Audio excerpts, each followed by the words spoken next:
लोग कहते हैं कि संत रामपाल जी महाराज के जो शिष्य हैं वो अनभक्त हैं। तो आज मैं बात करूंगी कि ऐसे बहन की जो महाराष्ट्र से आई हुई है, वो संत रामपाल जी महाराज के बारे में बताती है। नमस्ते, राम राम सभी को। मैं हाजिर हूँ आपसे एक नए वीडियो के साथ। तो इस वीडियो में हम जानेंगे कि सिर्फ एक जगह से नहीं, दुनिया के कोने कोने से श्रद्धालु संत रामपाल जी महाराज के सत्संग के लिए आते हैं और उनको फॉलो करते हैं। तो आज हम जिसके बारे में बात कर रहे हैं, महाराष्ट्र से एक बहन आई है।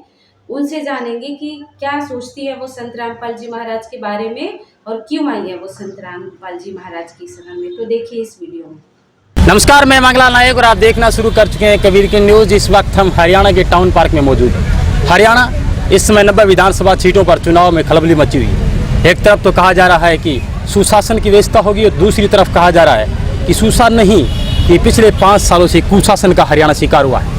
हम आज लोग हरियाणा टाउन पार्क में मौजूद है। हर एक विधानसभा की अपडेट हम आपको देते रहते हैं। खैर, चुनाव वो पर्व है जो हर 5 साल बाद आता है, लेकिन चुनाव के अवसर पर जैसे ही चुनाव नज़दीक आते हैं, कुछ एक राजनीतिक संगठन के पक्ष में धार्मिक लोग जाते हैं तो कुछ उनके खिलाफ होते हैं। मैं इसमें किसकी बात कर रहा हूँ आप समझ गए हो। हर बार की भांति इस बार भी संत रामपाल दास के अनुयायियों का तांता लगा हुआ है। वो टाउन पार्क जो हर बार एक सुर्खियाँ बटोरता है, वो टाउन पार्क जो आज से 5 साल पहले सुप्रसिद्ध हो गया था। हिसार वो बरवाला जहाँ संत रामपाल दास को 19 नवंबर को अरेस्ट किया गया और उसके बाद अनुयायियों की आस्था बढ़ने की बजाय घटने की बजाय बढ़ती गई और आज लाखों की संख्या में लोग यहाँ आते हैं। ऑटो रिक्शा से लेकर के बस चालक तक ये उम्मीद करते हैं कि संत रामपाल दास की तारीख आगे आने होने वाली कौन सी तारीख होगी। क्यों? क्योंकि आमदनी का धंधा उनका भी जोर शोरों पे। मेरे साथ एक युवा लड़की है, मैं उनसे बात करूंगा। महाराष्ट्र से कहा जाता है कि अंधभक्ति का हिंदुस्तान में हमेशा के लिए जोर रहा है। क्या युवा भी इस अंधभक्ति में डूबे हैं? उनसे बात करेंगे। आपका शुभ नाम क्या? भावना। भावना जी, नाम बहुत अच्छा है। अक्सर भावनाओं की मैं कदर करता हूँ आपके। और हरियाणा के अंदर आप आए हैं, कहाँ से आप? हम पूना महाराष्ट्र से आए। जी बिल्कुल, महाराष्ट्र वो एक वेल एजुकेटेड एरिया है जहाँ से बहुत मुश्किल है कि अंधविश्वासों में लोग आते हैं।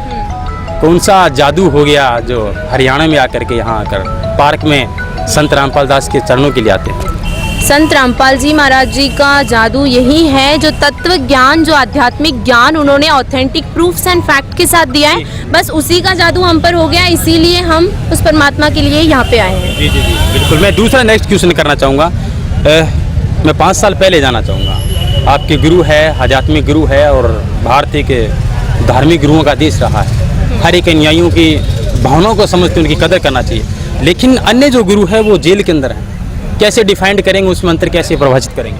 बिल्कुल, अगर आप अन्य धर्म गुरु और संत रामपाल जी महाराज जी के अंदर डिफरेंस ही करना चाहते हैं तो बाकी का जो भी है सब कुछ साइड में रख के सिंपली आप उनका सत्संग का ऑडियो क्लिप देख लीजिए, वीडियो क्लिप देख लीजिए। और बाकी जितने संत या फिर धर्म गुरु जो कोई भी आज जेल के कारागार के पीछे है, सब लोग जेल के पीछे ही है, लेकिन जो रीजंस हैं वो सारे अलग अलग हैं। और इन संत रामपाल जी महाराज जी और बाकी संतों में अगर आपको डिफरेंस करना है, सिंपली एक ही काम कीजिए कि आप उनके सत्संग के वीडियो क्लिप्स देख लीजिए। उसमें आपको खुद ब खुद डिफरेंस मिल जाएगा कि जितने भी धर्म गुरु आज हमारे भारतवर्ष में है, सब लोग यही काम कर रहे हैं कि अपना अपना एक इष्ट बता रहे हैं। संत रामपाल जी महाराज जी एकमात्र ऐसे संत हैं जो मुसलमानों के कुरान को भी खोल के बता रहे हैं, या फिर गुरु ग्रंथ साहिब को भी बता रहे हैं, या फिर अपने इंडिया मतलब जो मोस्ट कॉमन इंडिया में गीता जी को जो मानते हैं उनको भी खोल के बता रहे हैं। और जितने धर्म शास्त्र हैं अपने सभी को खोल के उसके अंदर से ऑथेंटिक प्रूफ बता रहे हैं कि कौन है वो एक परमात्मा। भावना, मैं आपको बीच में रोकना चाहूँगा। जिस तरीके से आपने कहा कि आध्यात्मिक नॉलेज हर एक इंसान की ज़िंदगी में भी होता है, और आपको मैं पूरे दावे के साथ कह रहा हूँ कि हिंदुस्तान के अंदर 100% में से जो बाबाएँ हैं उनमें से शायद 10% बाबों को पता होगा कि हिंदू धर्म का जो सदग्रंथ है वो गीता है और गीता के अंदर अध्याय कितने हैं। मैं मानता हूँ इस बात को, लेकिन मैं मेन मुद्दे की जो बात पूछ रहा हूँ आपसे, सीधा और स्ट्रिक्ट सवाल मेरा यही आपसे, क्या रीजन रहा, किस पुस्तक की वजह से ये सब बवाल हुआ कि आज संत देशद्रोह का मुकदमा फेस कर रहा है? बिल्कुल, संत रामपाल जी देशद्रोही होने का मुकदमा इस कारण से फेस कर रहा है क्योंकि देखिए, जब संत रामपाल जी महाराज जी ने पूरे विश्व को आमंत्रण दिया था कि अगर आपके पास में सच्चा ज्ञान है तो आप हमसे ज्ञान चर्चा कीजिए, ताकि जनता को भी तो पता चले ना कि सच्चाई क्या है, ठीक है। और अगर आपके पास में ज्ञान नहीं है तो भारत की भोली भाली जनता की श्रद्धा का मजाक उड़ाना बंद कीजिए। इस प्रकरण के पीछे मेन किसका हाथ मानते हैं? राजनीति, धार्मिक बाबा, या फिर कोई और तीसरा? जी नहीं, इस सारे प्रकरण के पीछे सिंपली राजनीति और धार्मिक जो बाबाएं जितने भी हैं ना, इन दोनों का मिश्रण होने के बाद में ही ये सारा पॉलिटिक्स हुआ है। क्योंकि जो धार्मिक बाबाएं हैं, जब वो ज्ञान से नहीं जीत सकते थे तो उन्होंने सोचा कि क्यों ना हम पॉलिटिक्स के साथ मिलकर ये सारा षड्यंत्र रचें। कितने साल से जुड़े हो बाबा? हम 2006 से जुड़े हुए हैं। 2006 से 2006 के अंदर प्रकरण हुआ था करौंथा आश्रम, जब बरवाला नहीं था, सोनू नाम के लड़के की हत्या हो गई। उसके बाद बाबा को अंदर ले जाया गया और 2 साल तक जेल की सलाखों के पीछे रहे और अचानक जमानत मिले, बाहर आए, 100 किलोमीटर दूर जाकर के अपना रैन बसेरा बसाया। लोगों का कहना है हाँ, बिल्कुल। किस तरीके से एग्जिट पोल को आप तैयार करोगे ताकि लोग आपसे सैटिस्फाई हो कि मेन पीछे कारण क्या था और आज क्या क्या हो रहा है? देखिए, संत रामपाल जी महाराज जी के साथ में जो कुछ भी पहले से लेके अब तक जो कुछ भी होते आ रहा है, सब कुछ मेन मतलब मुद्दा आध्यात्मिक ज्ञान का ही आ रहा है और सच्चाई का ही आ रहा है। क्योंकि उनकी कोशिश एक ही है कि भारत की या फिर पूरे विश्व की जो भोली भाली जनता है जो कि भगवान में बिलीव करती है, या फिर आर्य समाज को विशेष टारगेट किया जा रहा है संत रामपाल दास की कम्युनिटी के द्वारा कि मूल जड़ है वो विवाद का यही है। कैसे परिभाषित करेंगे आर्य समाज को आप? आर्य समाजी जो है वो उनको मेन मतलब क्यों हम टारगेट कर रहे हैं, क्योंकि संत रामपाल जी महाराज जी ने आर्य समाजियों की जो लिखी गई पुस्तक है उन्हीं की पुस्तक में से जनता को कुछ ऐसे पॉइंट्स लाके दिखा दिए जो कि टोटली मानवता के खिलाफ है। इसी वजह से उन्हें गुस्सा आया कि कहीं हमारी रोजी रोटी बंद ना हो जाए, इस चक्कर में उन्होंने ये सारा कांड करवाया। और मेन मतलब वही है इस चीज के पीछे। जी 2013 की मैं बात करूं, जब प्रकरण हुआ था 12 जुलाई 2013 की, करौंथा आश्रम को घेर लिया गया था।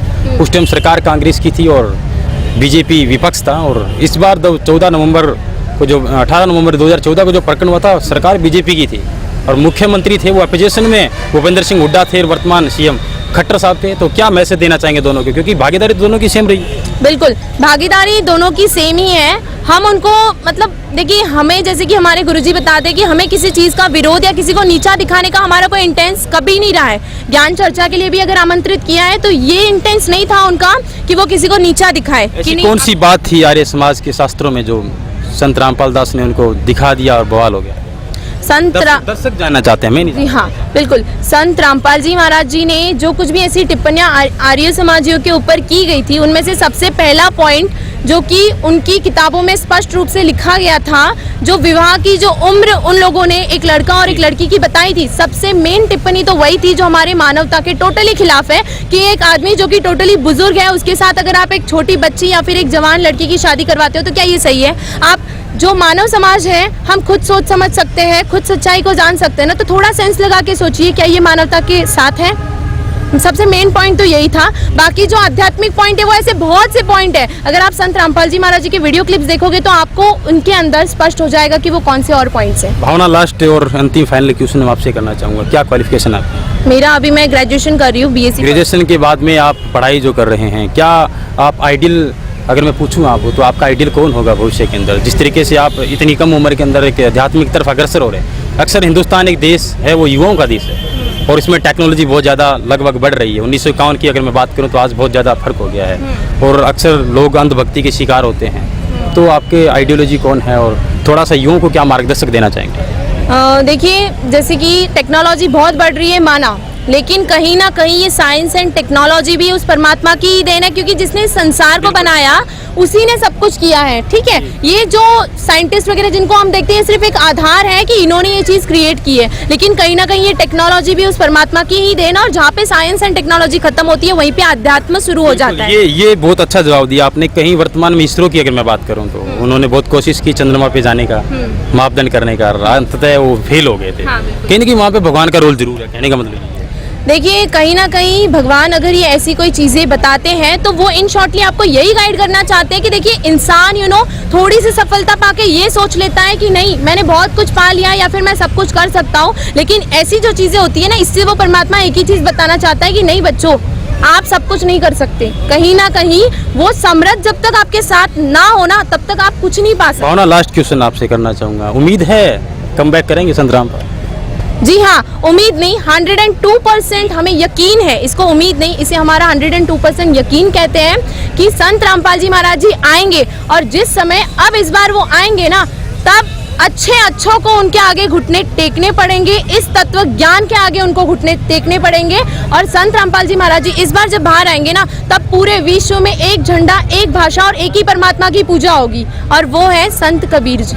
उन्हीं की बिल्कुल आपका धन्यवाद। देखिए, संत रामपाल दास के बारे में बहुत सारे आध्यात्मिक किस्से सुने होंगे, लेकिन युवा जो लोग हैं उनका कहना है कि संत रामपाल दास जरूर आएंगे। बहरहाल हम आपको बता देते हैं कि बहुत सारे मुकदमों का फेस कर रहे हैं और उम्र कैद की सजा भुगत रहे संत रामपाल दास के अनुयायियों की आस्था है वो अभी भी आज भी अटूट है। बने हमारे साथ, और विशेष कवरेज जारी है, अनुयायियों से और भी राय लेंगे। धन्यवाद। जैसा आपने देखा और सुना कि संत रामपाल जी महाराज की जो ये फॉलोवर्स हैं वो क्या कह रही हैं संत रामपाल जी महाराज के बारे में। तो ऐसे ही बहुत सारे श्रद्धालु हैं जो एक से बढ़ के एक हैं, जो संत रामपाल जी महाराज की सद्भक्ति और ज्ञान को समझकर शास्त्र सम्मत जो साधना है, शास्त्र अनुकूल जो साधना है, उसको समझकर संत रामपाल जी महाराज को फॉलो करते हैं। तो आपको इससे समझ में आ ही गया होगा कि संत रामपाल जी महाराज को फॉलो करने वाले अंधभक्त नहीं होते, बल्कि पढ़े लिखे होते हैं और सद्भक्ति करते हैं। तो अगर आपको ऐसी वीडियो पसंद है तो वीडियो को लाइक कीजिएगा और कमेंट जरूर कीजिएगा। मैं मिलूंगी फिर से आपसे एक नए वीडियो के साथ। तब तक के लिए नमस्ते, राम राम सभी को।